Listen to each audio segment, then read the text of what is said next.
거든요. 그러니까 그리고 또 이 민주당 차원에서 국정조사로 이거 빌드업하는 거 이것도 단체로 직권남용입니다. 단체로 직권남용이고 그러니까 민주당의 공소 취소 의원 모임 그리고 국정조사 추진 특별위원회 이런 거 다 한마디로 범죄 단체다. 전 이 말씀 드리고 싶어요. 저게 말이 안 되는 게 예를 들면은 대한민국에는 재심이라는 제도도 있고 판결이 절대적으로 무조건 옳지는 않기 때문에 그 잘못된 판결을 뒤집을 수 있는 제도가 마련되어 있어요. 공소 취소도 마찬가지인 거야. 잘못됐다고 생각하면 취소하라는 게 실체적 진실에 맞으면 그렇게 하라는 거예요. 그래서 지금 하고 싶은 게 실체적 진실이 무엇인지 찾아내자는 거잖아요. 그런데 그 실체적 진실이 무엇인지 찾아내기도 전에 판결이 있으니까 무조건 그거는 맞다. 그 판결대로 나아가는 게 맞는데 왜 니네가 아니라고 우기냐? 지금 한동훈 전 대표가 저런 주장을 하고 있는 거잖아요. 어떻게 검사라는 사람이 검찰총장까지 하고 검찰총장은 아니죠. 법무부 장관까지 했던 사람이 저런 말을 할 수가 있는 거죠. 무식하게? 진짜 무식해요. 한동훈. 현실적으로 대한민국에 있는 시스템은 판결이 잘못될 수 있는 가능성이 있다는 것을 분명히 인정을 하고 그것이 잘못되었을 때 뒤집을 수 있는 그런 제도를 마련해 놨어요. 근데 그게 어떻게 직권남용이 되는 거죠? 또 검사들이 공소를 잘못 제기할 수 있다라고 하는 것이 너무 명백하잖아요. 그리고 실제 정치검찰에 의해 가지고 얼마든지 조작되고 잘못될 수 있다는 걸 알기 때문에 공소 취소라고 하는 제도가 있는 거잖아요. 그런데 실제 조사를 해봐가지고 니네들이 그렇게 조작하고 잘못된 게 있는지 없는지 확인한 다음에 그것이 잘못됐다 그러면은 취소하자. 그것이 잘못됐다 그러면은 원상복귀하고 바로 잡자. 라고 하는 거를 왜 못하게 하는 거예요? 왜? 저 사람이 지금 얘기하는 것 중에 하나는 뭐냐면 판결문이 있는데 그거를 왜 해야 되냐 이거잖아요. 그럼 판결은 무조건 다 100% 200%다 맞아요? 1000% 맞아요? 아니잖아요. 근데 어떻게 저렇게 무식한 말을 할 수가 있는 거죠? 그리고 뭐 국회의원 다 나오라고 그러라고요? 그럼 자기가 그렇게 주장했던 돈봉투 바스락 사건이라든가 자기가 그동안 했던 것 중에 뭐 하나 제대로 된 게 있나요? 나와가지고 자기랑 얘기하자고요? 얘기해봐요. 본인이 절대 못 얘기일걸요? 그러니까 이렇게 무식한 소리를 막 탁탁탁탁 해대면서 마치 자기가 뭔가 되게 막 전문적이고 정확하게 알고 있는 양 얘기하는 것 자체가 우리를 되게 무시하는 것이고 실제 저런 식으로 행동하는 것 자체가 준사법기관이라고 잘난 척했던 이 검사들의 행동을 못 믿게 만드는 그런 거잖아요. 자기 때문에 사실은 지금 검찰이 이렇게 완전히 망가지게 되고 검찰청이 문을 닫게 되는 계기가 됐잖아요. 자기하고 윤석열 때문에. 그러면 부끄러워해야 되죠. 저렇게 나와가지고 떠들고 있을 때가 아니라. 그래서 국민의힘에서 이번에 국정조사하면서 한동훈 씨를 부른다는 거예요. 윤석열 조작기소 국정조사에 증인으로 한동훈을 부른다는 거예요. 그래서 실제 이번에 민주당하고 이 국정조사 특위에서 증인을 102명을 부른대요.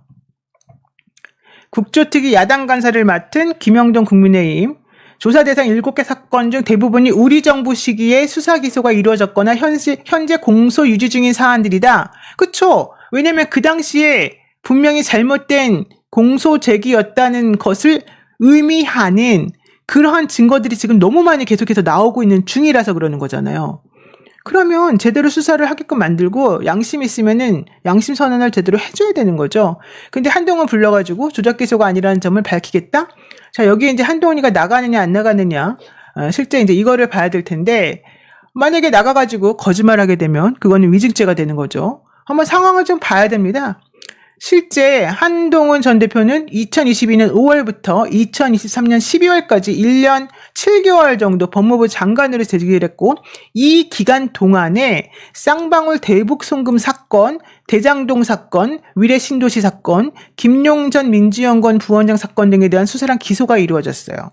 그러면 한동훈 전 대표는 나와가지고 지금 잘난 척하면서 자기랑 뭐 싸우자 이렇게 말할 때가 아니라 자기가 법무부 장관으로 있을 때 저런 식의 잘못된 부끄러운 기소가 이루어졌다는 것에 대해서 반성을 해야 되고 미안해해야 되는 거예요.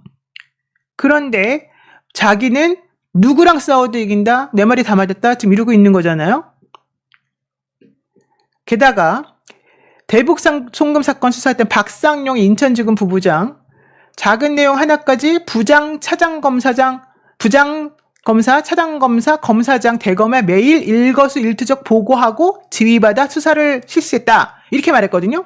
그 얘기는 만약에 대장동 사건뿐만 아니라 이 쌍방울 대북송금 사건이 조작됐고 문제가 있다라고 생각한다면 혹은 문제가 있다는 게 드러난다면 그거는 나 혼자 뒤집었을 일이 아니다. 윗사람들로부터 지시받아가지고 내가 한 거기 때문에 윗사람이 잘못한 거다. 이걸 지금 자백하고 있는 거거든요. 보세요. 평검사가 사건 관계인들에게 자신의 의도대로 진술을 맞추는 등 증거를 조작하는 건 불가능하다. 어떻게 불가능하죠? 지금 쌍방울에 연루되어 있는 수많은 사람들이 다 똑같이 얘기를 하고 있고 박상현 검사가 얘기하는 것들이 다 하나도 안 맞는다는 게 지금 드러나고 있는 중인데. 그러니까 한동훈 전 대표가 출산 요구가 있으면 나 나가겠다 이런 주장인데 또 분명히 나와가지고 이제 말장난하면서 꼭 이상한 식으로 물 흐리고 물탕벙을 만들 예정이겠죠. 그러나 이번에는 민주당의 그 분들이 의원님들이 이번에 제대로 대응해가지고 한동훈 옛날에 맨날 하듯이 청문회 나와가지고 장난치고 사람 깔보고 비아냥거리듯이 그런 식으로 해서 넘어갈 수 있도록 상황을 만들면 안 됩니다. 이번에 국정조사는 정말 제대로 해야 되기 때문에 증인으로 한동훈 대표 나오면 완전하게 그 사람이 뭘 잘못했는지를 만천하에 공개해서 생방송에서 다 드러나게 만들어줘야 됩니다. 그렇지 않으면 이 국정조사는 의미가 없는 거예요. 실제 1년 7개월이라고 하는 기간 동안에 대한민국의 모든 종류의 조작이나 이런 것들이 다 이루어졌다고 보면 되는 거죠. 조작이라고 하는 게 자기가 진짜 손으로 써가지고 뭐 A, B 다 바꿔놓고 이렇게 하는 것만이 조작이 아니에요.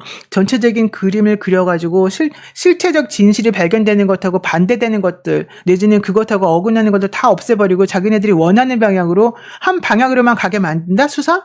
그렇게 하는 것도 다 조작인 것이에요. 예? 한번 보죠. 우리 김태환님께서 네 응원합니다라고 해주셨고요. 아유 고맙습니다. 김선봉님도 잘 보고 있습니다라고 또 응원해 주셨습니다. 한번 보세요. 한동훈 전 대표 나와가지고 그 잘난 척하면서 그 가벼운 입을 놀리는 그 모양을 한번 우리가 봐줘야 되고요. 지금 자기가 마치 무슨 뭐 정의의 투사인 것처럼 국민의힘에서 자기가 윤석열을 이렇게 탄핵시키는데 앞장섰던 것처럼 주장하면서 자기의 죄를 싹 없애버리는 그런 후한무치한 행동은 다시는 못하도록 해줘야 됩니다. 본인이 법무부 장관을 하면서 만들어냈던 그 장난질 쳤던, 조작했던 그 부분에 대해서 책임을 져야 되는 거죠. 박상용이 그러잖아요. 어떻게 일개 평검사가 마음대로 할 수 있겠느냐. 위에서부터 아래로 내려왔기 때문이다. 나는 모든 걸 다 보고했다. 이렇게 얘기했고요. 지난번에 제가 접견 녹취록 받아가지고 여러분들하고 분석할 때에도 거의 분명히 나와요. 박상영 검사가 이화영 부지사나 김성태 등등으로부터 이런 식으로 진술하면 되겠습니까? 라는 얘기를 들으니까 이제 변호인 통해서 이제 물론 그렇게 말하는 거죠. 그랬더니 그 사람이 좀 기다려보세요. 어딘가 전화를 해. 전화가 여보세요? 네네네네. 네. 알겠습니다. 이러고서 끊더니 그 정도면 됐다고 합니다. 이랬다는 거잖아요.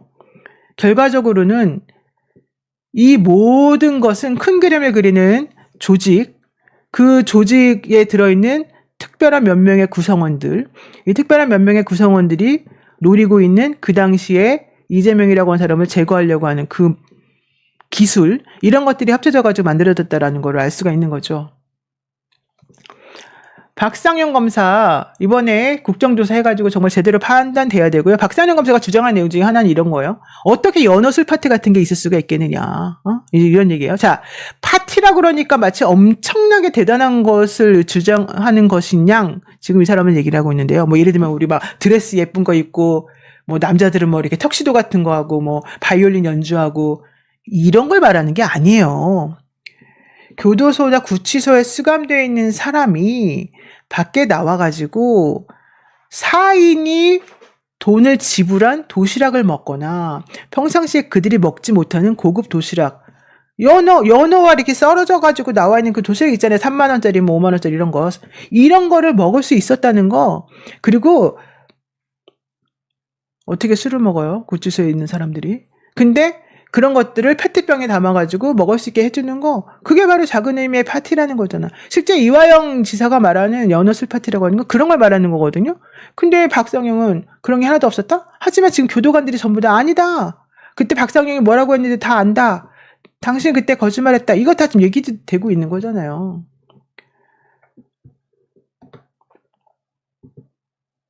들어보겠습니다.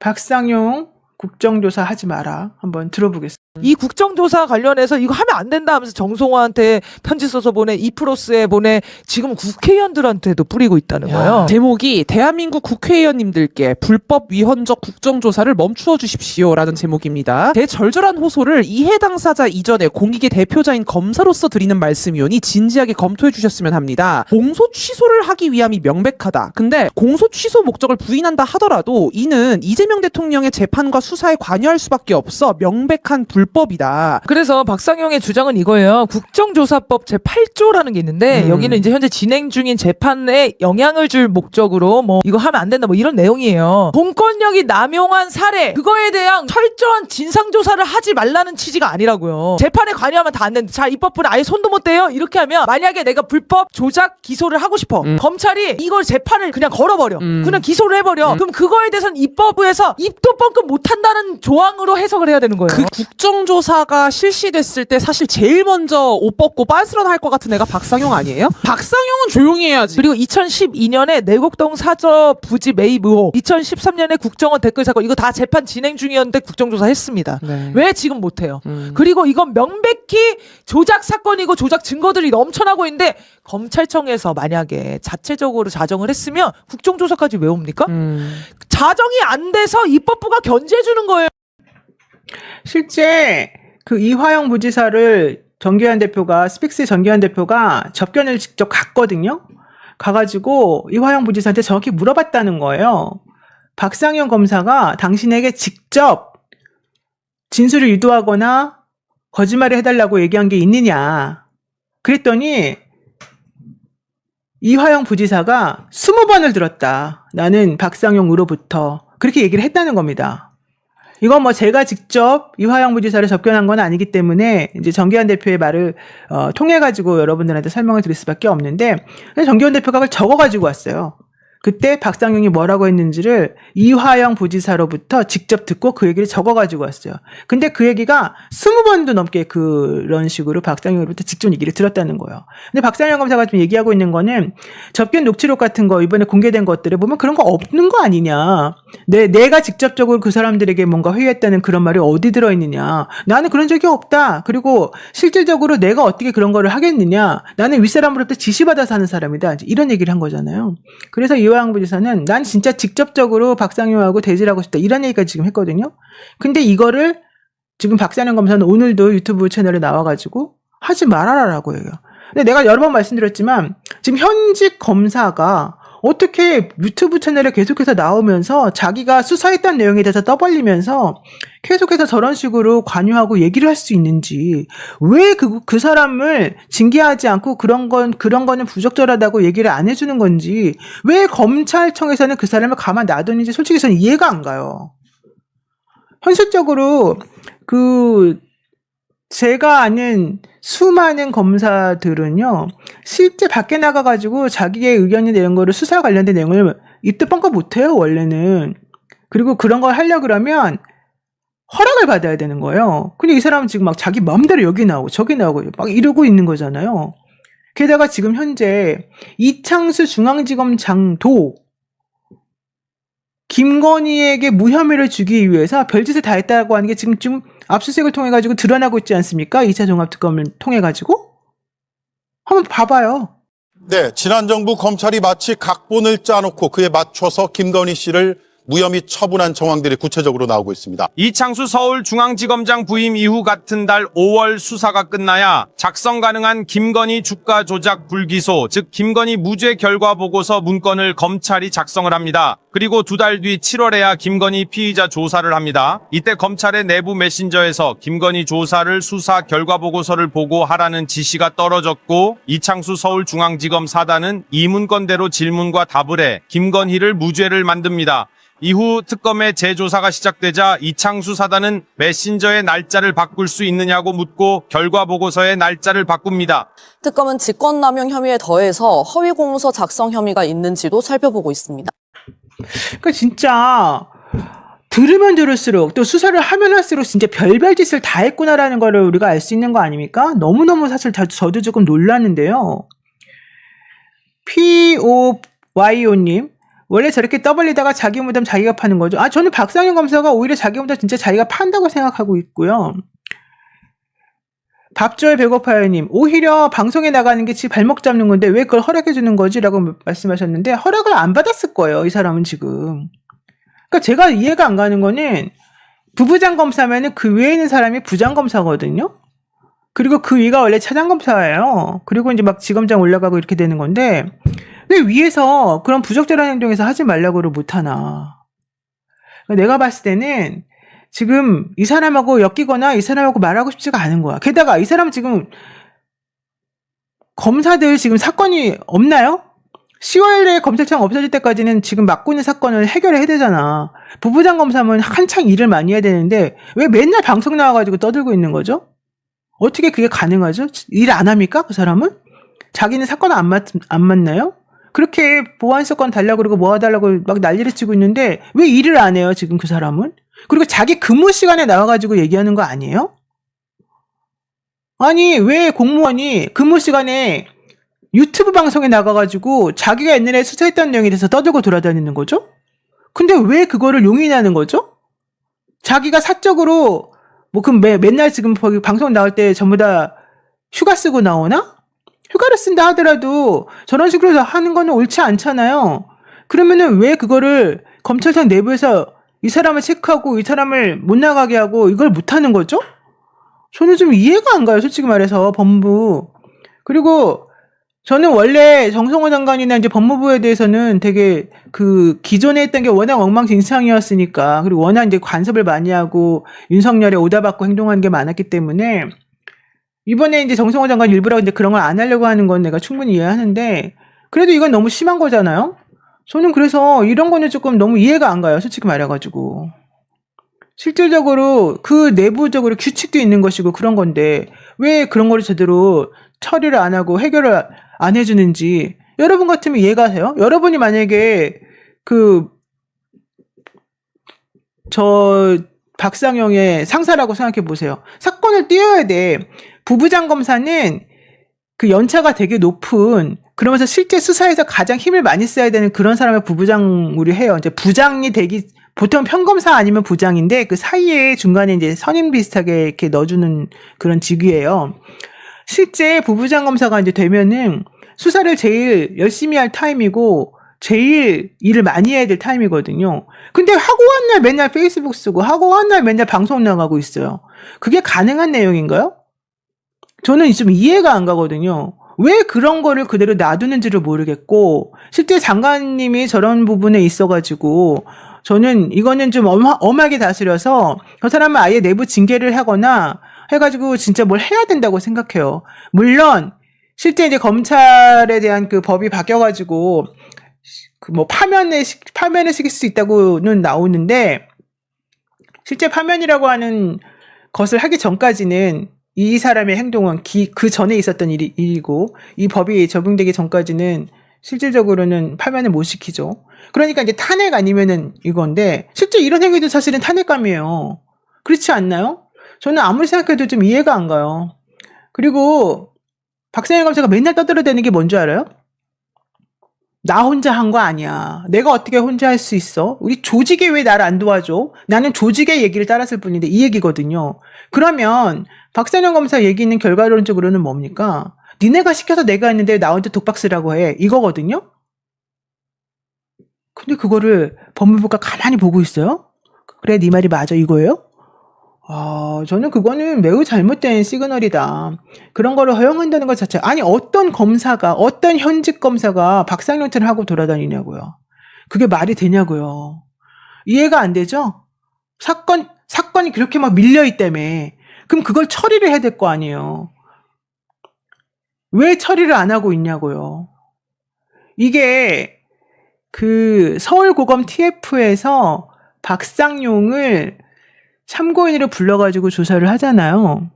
근데 그것과 별개로 이화영 부지사의 변호인들이 또 그리고 일반 시민단체에서 이 박상현 검사를 고소고발을 했어요. 그런데 그때 당시에 법무부 측에서 대검 쪽으로 이제 보내달라 그랬었나 봐요. 그래가지고 그쪽으로 보냈어. 그랬더니 대검에서는 이걸 중앙으로 보냈대요. 그럼 어쨌든 간에 피의자 신분이면은 박상용에 대해서 수사를 해야 되잖아요.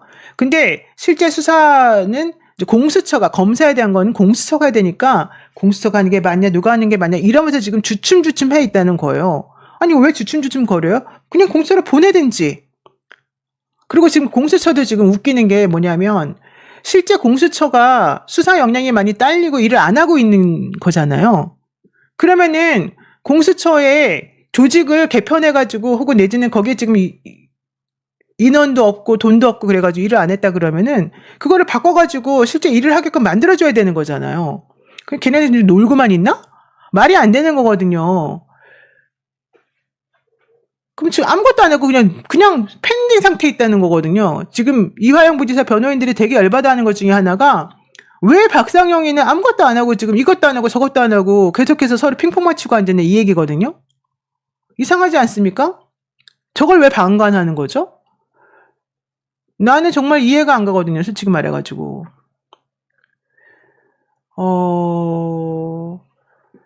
그 부분에 있어서 대답을 한번 해줘 보세요. 우리 박상영 검사님께서 그 부분에 있어가지고 본인이 얘기할 만한 뭐가 있거나 변명할 게 있으면은 저한테 한번 보내줘 보세요. 그러면 제가 납득이 가면 내가 충분히 이해를 하고 넘어갈게요. 근데 그렇지 않으면 이 부분은 저는 법무부에도 좀 질의를 해서 정확하게 좀 따져봐야 될 거라고 생각을 합니다. 실질적으로 왜 이런 식으로 일이 안 돌아가고 왜 이 사람이 이렇게 막 자기 마음대로 휘젓고 돌아다녀도 내버려 두는지 이거는 분명히 물어봐야 될 것 같아요. 이 사람 때문에 지금 공기가 얼마나 나빠지고 있어요. 예? 정말 이해가 안 가고요. 어쩌면 박상영 검사가 주장하고 있는 그 윗선 혹은 조직으로부터 내가 뭐 얘기를 들어서 이것도 있을 수가 있어요. 실제 박상영 검사는 예전에 이 연어술 파티, 이화영 부지사에 대한 쌍방울 대북 송금 사건에서 연어술 파티만 시켜준 게 아니고 다른 사건에서도 그런 종류의 편의를 봐준 것 때문에 징계도 먹고 그랬었거든요. 전과가 있는 사람이란 말이에요. 근데 자기는 마치 절대 그런 일이 없는 것처럼 자기는 엄청나게 막 다 지켜가지고 억울하다는 듯이 지금 그러고 돌아다닐 때가 사실은 아니에요. 자, 오늘 충격적인 얘기는 이것이었습니다. 이화영 부지사가 박상용 검사로부터 20번 정도에 걸쳐서 회유를 받았는데 20번이요? 20번 제가 횟수를 계속 물었습니다. 몇 번 정도냐 수십 번이라고 해서 그것도 특정을 좀 해야 된다라고 하니까 20번은 된다라고 하면서 이재명만 불면 이화영 모든 혐의 다 벗겨주겠다 라고 하면서 20번 정도를 본인에게 집중적으로 회유를 했다. 잠깐만요. 그 얘기를 직접 박상영 검사가 이화영 부지사에게 했다는 얘기입니까? 20번 정도를. 그래서 지금까지 이 내용은 알려지지 않았는데 회유를 했다는 이야기는 있었는데 오늘 제가 이제 취재 겸 접견을 하면서 이화영 의원은 제가 이제 면은 있는 분이어서 지인이라고 하고 제가 이제 오늘 접견을 했습니다. 그런데 20번 정도 회유를 받았다라는 이야기를 했고요. 더 충격적인 것은 박상용이 직접 한 것뿐만이 아니라 김성태 쌍방울 회장 그리고 박용철 부회장 그리고 박땡땡이라는 이제 그 소위 말하는 카드 가지고 물건 갖다 넣었던 그 연애하고 심부름했던 사람이 있습니다. 그 사람.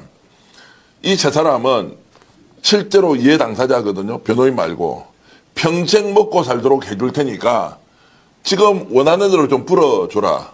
여기에는 조땡땡 변호사, 유땡땡 변호사 또 그 변호사 외에 2명 더 포함해서 전체 한 7명 정도 되는 사람이 50차례에 걸쳐서 똑같은 방식으로 계속 회유를 했다. 누구를? 이재명 불어주면 당신 받고 있는 모든 혐의를 벗겨준다고 한다. 그 얘기를 이화영에게 직접 그 자리를 자 박상용이가 만들어주고 검사실이래요. 그냥 다른 일인 것처럼 썩 나가버린대요. 거기에서 또 집중적인 회유를 했는데 그 회유가 횟수가 최소 40회에서 50회 정도 됐다. 지금 말씀하신 그 변호사들은 김성태 씨의 변호사. 김성태 변호사. 그리고 내가 평생 먹여 살려주겠다. 변호사가 그런 말을 한다고? 아니, 자, 이거는 뭐냐면 쌍방울 김성태 회장이 평생 먹여 살 거 줄 거 할 테니까 이재명만 불어라. 그냥 이재명한테 보고했다는 건 불어라. 라는 거를 도합 한 70차례에 걸쳐 집중적으로 회의를 해서 히스테리 걸려서 죽을 뻔했다는 것인데 이 회유와 관련해서 횟수를 측정하자고 제가 얘기를 했던 것은 그렇지 않으면 이게 그 증거가 없기 때문에 회유 사실이 없다라고 하는 것을 이제 국정조사 시작되면 나와서 직접 밝혀라. 알겠다. 지금 그걸 깨알같이 이렇게 서류를 만들어서 지금 갖고 있고 국정조사에서 제발 이번에 부르면 지난번처럼 그렇게 당하지 않는다. 박상용 직접 나와서 얘기를 해야 한다. 내가 당한 것만 20번이고 회유를 주변 인물들 통해서 40회에서 50회 정도 회유를 당했다. 이게 뭐냐. 이재명만 불면 된다라고 했던 여기에 대해서 어떤 의도로 가지고 수사를 했는지 다 드러나는 거 아니냐. 이런 내용과 관련해서 이미 서울고검 인권 TF팀에서 수원지검 조사한 내용 다 들어와 있고 거기에는 또 수없이 많은 서류가 조작되어 있는 게 있다. 이걸 내가 계속 조작됐다고 얘기를 했는데 법원에 가서 이야기하면 당신은 진술밖에 없고 검찰에서 공소장에 올린 거는 조작된 걸 증거로 다 채택하는 이런 대한민국 사법부가 어디 있느냐. 자기는 지금 불법으로 감금되어 있는 상태다. 이거 이번에 국정조사 때 반드시 밝혀달라. 그리고 수원구치소 당연히 와야 되고 그리고 수원지검도 가서 조사해야 되고 이걸 어떤 식으로든 생중계를 해야 된다. 국민들한테. 네. 뭐 이렇게 이제 강하게 지금 울분을 토하고 있었습니다. 아니 근데 박상현 검사는 자기는 절대 그런 일이 없다. 그리고 그거 관련해서 어떤 증거도 나오지 않았다 이러면서 아주 당당하게 말을 했고 실제 정계한 대표도 박상현 검사랑 직접 통화하면서 그런 얘기 듣지 않았습니까? 예, 뭐 양쪽 다 제가 취재를 하고 있고요. 그래서 이제 당사자의 주장이 이렇다는 거예요. 주장이 아니라 사실관계를 정리해보면 누가 진실인지 아닌지 판단할 수 있지 않습니까? 20번 정도를 회유 안 당한 사람이 20번 당했다고 얘기할 수도 없고 그 내용들이 하나하나 이제 담겨있고 증거로서도 인정할 수 없는 조작 서류가 검찰 수사 과정에서 수도 없이 제공이 되었고 그걸 법원에서 그대로 받아들인 것 자체가 말이 안 된다. 그리고 오늘도 최초 공개하고 있는 내용 하나가 자, 압수수색 영장을 본인이 처음 받았을 때 그게 지금 2022년도입니다. 구속되기 전이죠. 그때는 뭐냐면 김성태와 관련된 압수수색 영장을 가지고 자신을 압수수색했는데 검찰에서 왔는데 예, 포천 골프장 인허가와 관련돼서 편의를 봐준 것으로 수사를 시작했다는 거예요. 쌍방울에서 포천에서 골프장을 개발을 하고 있었던 모양이에요. 여기에서 뭔가 비위 혐의가 많이 생겼겠죠. 김성태가 탈세도 있죠. 횡령 배임도 있죠. 그리고 주가 조작도 있죠. 평생 살아도 될까 말까 한 범죄를 저질렀는데 포천에서 뭔가 인허가 과정에서 불법이 있었다는 것 때문에 압수수색 영장을 받았다는 거예요. 그런데 나는 이게 무슨 내용인지 모르는데 근데 경기도부지사에 있었으니까 뭔가 거기에서 뭐 로비가 있었던 거 아니냐? 그래서 태무심하고 그 압수수색 영장을 받아봤다는 거예요. 그때는 대장동도 없고 대북송금도 없고 아예 없이 포천에 있는 골프장 인허가와 관련된 내용으로 처음 시작했다. 이것도 꼭 좀 밝혀주라. 이 수사가 어떻게 출발했는지. 그러니까 쌍방울의 개발 비리와 관련된 인허가와 관련된 것을 원래 최초에 수사하려고 압수영장이 발부됐었는데 네. 갑자기 그건 온데간데 없어지고 이재명 대통령의 방북 관련된 내용으로 그림이 막 그려져 갔다. 한참 뒤에 그러니까 거죠? 대장동, 백현동 뭐 쭉 뭐 이런 걸 가면서 이제 가다 갈 길이 없으니까 이제 대북 송금까지 갔는데 그래서 첫 번째 이들이 압수수색 영장을 발부했을 때는 네. 쌍방울의 개발 사업과 관련된 특혜 시비에 뭔가 문제가 있는 거 아니냐라고 치고 들어왔다. 근데 이게 다 어디 갔느냐는 거. 이 수사를 했느냐 안 했느냐 따져봐라. 이거 다 봐주게 하고 넘어갔을 거다. 그것뿐만이 아니라 조세 포탈 있죠. 그리고 배임 횡령 있죠. 주가 조작 관련된 수도 없는 사건들이 있는데 한 명도 안 빠지고 다 지금 풀려나버렸다. 관련자 10명 다 석방. 그리고 이 정도면 수십 년이 나올 건데 김성태가 1년 만에 나왔습니다. 그리고 김성태가 그럼 왜 지금 불지 않는 김성태가 진실 고백하면 되는 거 아니냐? 아니 김성태는 진실 고백을 하지 않는다. 일부에서는 진실 고백한다고 하는데 그거 절대 믿어서는 안 된다. 김성태는 만약에 진실을 고백해서 이것이 조작 사건이라고 하더라도 본인이 저질러 놓았던 일들 이거 지금 재수사하지 않습니까? 감옥에 가서 평생 살아도 모자란다. 그래서 또 부탁하는 게 있습니다. 제발 경찰 특수본에서 나서고 이것 좀 사건 수사 좀 해달라. 본인이 여기에서 당하고 있는 것으로는 부족하고 이 과정에서 조작날조 수사의 피해자는 본인인데 조작날조 수사의 수혜자도 있는 거예요. 김성태잖아요. 네. 이거 지금 수사 다 해야 되는데 인제에서 왜 수사 못하느냐라는 것들을 꼭 좀 나가면 스픽스가 언론으로서 국민들한테 좀 알려달라 이런 이야기도 했습니다. 네, 우선 백정화 여사 이화영 부지사의 부인입니다. 한번 얘기 들어보도록 하겠습니다. 너무나 빨리 대법원까지 후다다다 확정이 되고 박상용은 또 그렇게 얘기하잖아. 이미 기결이 됐고 재판 받았는데 뭘 주장하느냐 이렇게 얘기를 하는데 정말 속상하거든요. 그러니까 여기에 여러 부분에 지금 복합적인 조작 수사가 다방면을 거쳐서 일어났다라는 걸 느끼겠어요. 저건 무슨 얘기입니까? 자, 지금 이제 하나하나 사실들을 가지고 와서 보니까 이제 백정환 여사도 이제 그 부부 관계고 사건 하나하나를 일일이 다 알기 어렵지 않습니까? 오늘 이제 강덕구 의원이 정말로 최고